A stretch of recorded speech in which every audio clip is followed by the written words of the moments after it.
The Edmonton Oilers dodged multiple bullets as they said farewell to several of their free agents who they were not willing to break the bank for. All that more today on Oilers Digest as we go over who the Oilers lost in free agency and who we will also lose when it comes to breaking the news on free agency and trade deadlines and throughout the NHL season. All that more today on the channel here. But first, 86% of you have not yet subscribed to the channel, so if you haven't done so already, folks, make sure you hit that button down below to subscribe for any and all Oiler news, not just Oiler news, but also news from around the NHL as we say farewell to Bob McKenzie of TSN. The trade is 1 for none, and he's exchanging his semi-retired TSN life of the last 5 years, which includes, again, the World Juniors, the NHL Draft, the local Leaf Broadcast, Trade Center, and Free Agent Frenzy for a fully retired life of doing absolutely nothing. So farewell to Bob McKenzie there, and congrats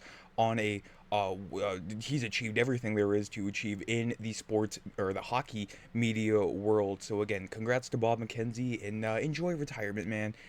You've very, very well earned it there. But for the Oilers, for their free agents, so long in farewell as he was up against the wall when it comes to the salary cap situation. We all saw they extended Evan Bouchard yesterday there, and again, they're only at about $4.5 million worth of cap space after trading Victor Arvidsson earlier today. In victim number one, unfortunately, Connor Brown there signed for 4 years at $3 million by the New Jersey Devils. Middle six rushing winger who did a lot better in Edmonton in year 2 than year 1. In year 1, he didn't score until game number 56 of the season, but you know what? That was more so just to get him back into the swing of things, but he can carry the puck in transition and generate chances for himself and his line mates. His skating ability makes him an asset defensively at 5-on-5 in the PK. Then he'll be very missed for the Oilers, but again, at that contract there, 4x3 from the New Jersey Devils, that is something that Stan Bowman obviously could not match on the open market. There you can see Connor Brown throughout his career there just ran into a little bit of injury trouble there, going from Toronto to Ottawa to Washington, where he suffered that injury there and had a bit of a bet on himself year with the Oilers, not just this past season, but the year before there.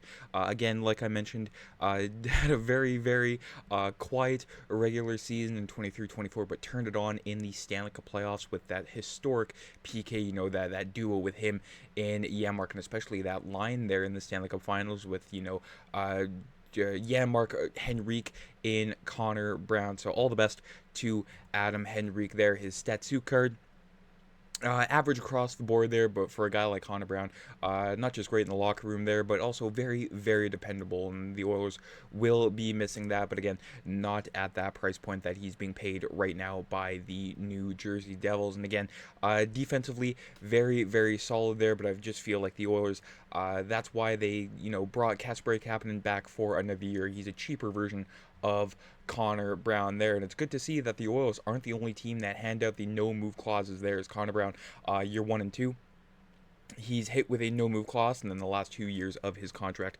a 10-team no-trade clause there. So all the best to Connor Brown in New Jersey, but again, when he hit the free market, the Oilers knew that they could not match that, and it was very wise for Stan Bowman to, not get desperate. Even though it would be nice if you got a little bit more desperate today and let Connor Brown hit the open market there. So again, all the best to Connor Brown there. Victim number 2 that they always let walk to free agency, unfortunately, to a divisional rival, the LA Kings, 1 year at $2 million for the Worm there. He's trying to, prove not just to himself, but the rest of the hockey world that even though he's 40 years old, age is just a number, and he's still got a lot left in the tank. We all saw that during the Stanley Cup playoffs there with his 10 goals, a couple of clutch goals for Corey Perry there, especially in Game 2 of the Stanley Cup Finals, scoring with 18 seconds left to send it to overtime there. But again, the Oilers just unable to match what the LA Kings were willing to give him there, especially when it's, Ken Holland, the GM, that brought Corey Perry to Edmonton there. So a little bit of history behind that move there. You can see he's continuing his storybook career there, and he's playing for, another Californian team. He goes from Anaheim to Dallas to Montreal to Tampa Bay to Chicago and to Edmonton, and then finally ending up in Los Angeles. There you can see, the same thing as Connor Brown there. The first season that he was with the team, a little bit quiet, but turned it up in year number 2 there, especially when it comes to, playoffs year by year. A little banged up in the previous playoff run for the Oilers, but again, the veteran presence helped the Oilers get to the Stanley Cup final. But again, the Corey Perry curse, it carried on and, falling for the 5th time in a row for Corey Perry in the Stanley Cup playoffs there. And, his contract ends up with 1 year, but, with all the bonuses there, $4 million total. And again, that is another bullet the Oilers dodge. As much as, both teams, or both sides, I should say, Corey Perry and Edmonton, loved having each other. It was just too much for the Oilers to match their $4 million total with a $1 million base, a $1 million signing bonus, a 1.5 game played bonus, I guess.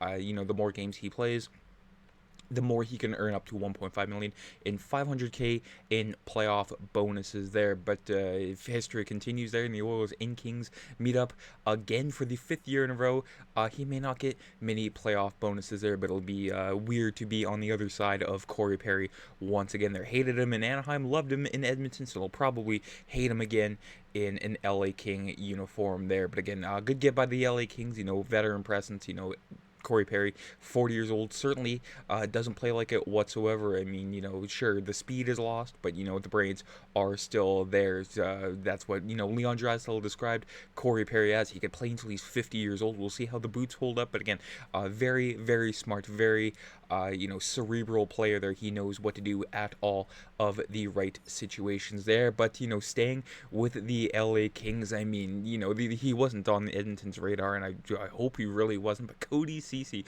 what is Ken Holland doing? 4 years at $4.5 million. What a description this is from Jay Fresh. A veteran defenseman who is very good at getting coaches to play him in important minutes and not very good at several other things there. You can see Cody Ceci in the Edmonton-Dallas series just eaten alive on that right side there. So, enjoy him, Kings fans. But we're staying in California here. In John Klingberg, I wasn't expecting the Oilers to keep him whatsoever. It was more so, John Klingberg, fluffing himself up, making his numbers, seem good to get a contract elsewhere. And that's exactly what he did in San Jose. As per Bob McKenzie, Klingberg's deal in San Jose is for 1 year at $4 million. There we can see the San Jose Sharks are $9 million away from the salary cap floor, so they have money to throw around in that regard. So again, congrats to John Klingberg on that contract there. I mean, $4 million, I certainly wasn't expecting that, but again, it is San Jose after all. There, 19 games played with the Oilers during the playoffs, 1 goal, 3 assists for 4 points. He was a +3. He was phenomenal with, Jake Wallman on that second pairing there for the Oilers. But again, when it got into the Stanley Cup final, John Klingberg, his weaknesses were discovered there, but he still played 19 minutes a game, though. So all love to John Klingberg and the rest of the Oilers that were lost to free agency there. But, Stan Bowman has hopefully bigger things up his sleeve at the time of this recording. Hasn't really done a whole lot, but you know what? Maybe he's a master. He's got a master plan waiting there for the Oilers. But that is it for today's video. Let me know down in the comments what you thought about all 3 of those contracts. Do you think the Oilers should have matched Brown, Perry, or even Klingberg? I'm very curious to see what you all have to say in the comments there, but enjoy the rest of your Canada Day, folks. I mean, fireworks later on tonight. It is a weeknight after all. Many of you have work tomorrow probably, but enjoy the rest of the day. Take care. I'm Matt.